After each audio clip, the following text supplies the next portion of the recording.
జై శ్రీరామ్. భగవద్గీత మొదటి అధ్యాయము అర్జున విషాదయోగము 26వ శ్లోకము.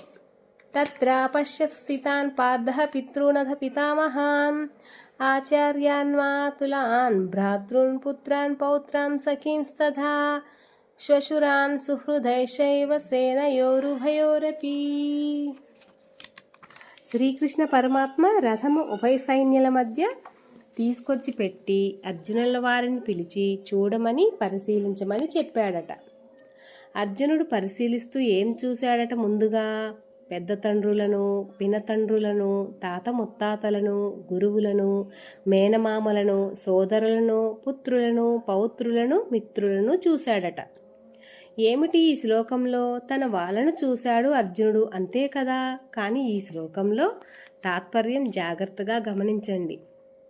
అర్జునుడు తన పెద్ద నాన్నలను, చిన్న నాన్నలను, తాత ముత్తాతలను, గురువులను, మేనమామలను, పెద్దవాళ్ళందరినీ చూసి ఆ తర్వాత తన సోదరులని, మిత్రులను, తన పిల్లలను, తన మనమలను కూడా చూశాడట. అర్జునుడికి అప్పటికి మనవలు ఎక్కడి నుంచి వచ్చారండి? అభిమన్యుడి భార్య గర్భవతిగా ఉంది, అంతే. ద్రౌపది పిల్లలు కూడా టీనేజర్సు, అంతే. అర్జునుడికి సోదరుడు వరసైన వాళ్ళకి ఎవరైనా మనవళ్ళు ఉంటే వాళ్ళు వరసకి అర్జునుడికి కూడా మనవళ్ళే అవుతారు కదా. ఈ రోజుల్లో అంటే 60-70 వచ్చినా కూడా తాత అని పిలిపించుకోవడానికి మొహమాట పడుతున్నారు. అంకుల్, ఆంటీ, హలో అని పిలవాలి. వాళ్ళు కూడా వీలైనంత వరకు జీన్స్ ప్యాంటు, టీషర్టు వేసుకొని నల్ల చెలవ కళ్ళద్దాలు పెట్టుకొని తిరుగుతున్నారు వాళ్ళు. బొట్టు పెట్టుకోవడానికి సిగ్గుపడతారు వాళ్ళు. కానీ మన అర్జునుడు సదాచారి కదా, అలా కాదు. వరసకి అయినా సరే ఆయనకి మనవలు అయితే తన మనవలలాగే భావిస్తాడు. ఆయన ఒక తాతలాగే మురిసిపోతాడు. ఏంటి ఇంత పరాక్రమవంతుడు కూడా?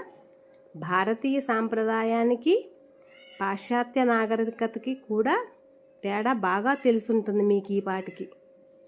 అర్జునుడు, మీ బంధువులు ఇదిగోనయ్యా చూడు అని కృష్ణ పరమాత్మ ఆదేశిస్తే ముందుగా పెద్దవాళ్ళను, పూజ్యులను చూశాడట.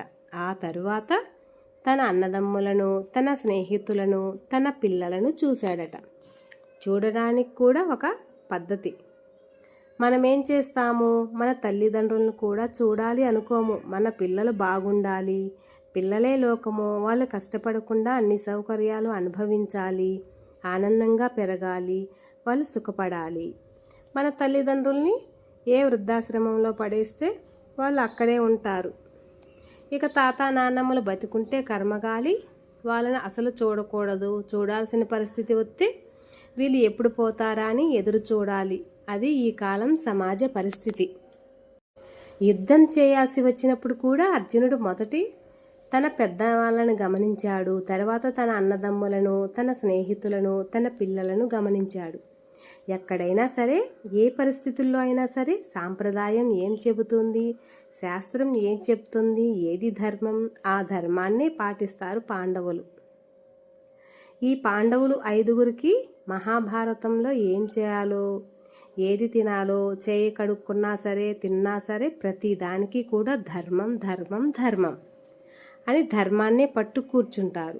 ప్రతి విషయంలోనూ ధర్మం పాటించటమే తపస్సు అవుతుంది. ధర్మం పాటించడమే భగవంతుడికి మనం చేసే సేవ అవుతుంది. ధర్మం ఆచరిస్తేనే పరమాత్మ మనకు తోడుగా ఉండి రక్షిస్తాడు. ఇది మాత్రమే గుర్తుపెట్టుకోవాలి మనం. జై శ్రీరామ్. కృష్ణార్పణం.